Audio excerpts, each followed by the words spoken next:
شیخ حسینہ کا عبرتناک انجام ظالم حکمرانوں کے لیے سبق۔ ظلم کو مٹانا ہی ہے شیخ حسینہ کی تاناشاہی، انانیت اور ظلم و استبداد کا بالآخر برا انجام ہوا۔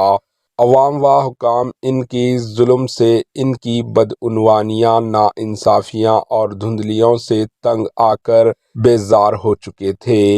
جیسے کہ مشہور ہے کہ برے کام کا انجام برا ہی ہوتا ہے، اور ظلم و تشدد اور ناانصافی کے بل پر زیادہ عرصے تک حکمرانی نہیں کی جا سکتی۔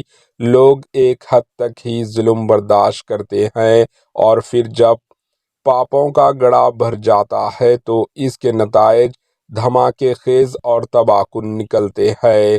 یہی کچھ تکبر اور سرکشی کرنے والی اسلامی فکر اور حق پرستوں کی مخالف بنگلہ دیشی پرائم منسٹر شیخ حسینہ کے ساتھ ہوا۔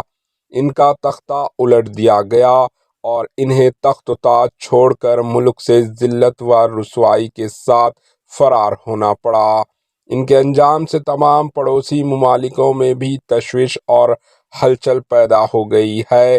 ایک خوف کا ماحول دیکھا جا رہا ہے۔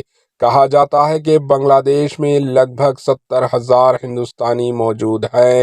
حکومت ہند کو چاہیے کہ ان ہندوستانیوں کی سلامتی و تحفظ کو یقینی بنانے کے اقدام کریں۔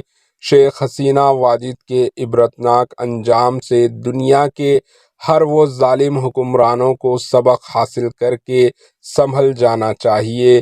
اس میں سبھی کے لیے ایک سخت وارننگ ہے۔ Bureau report, H-N news.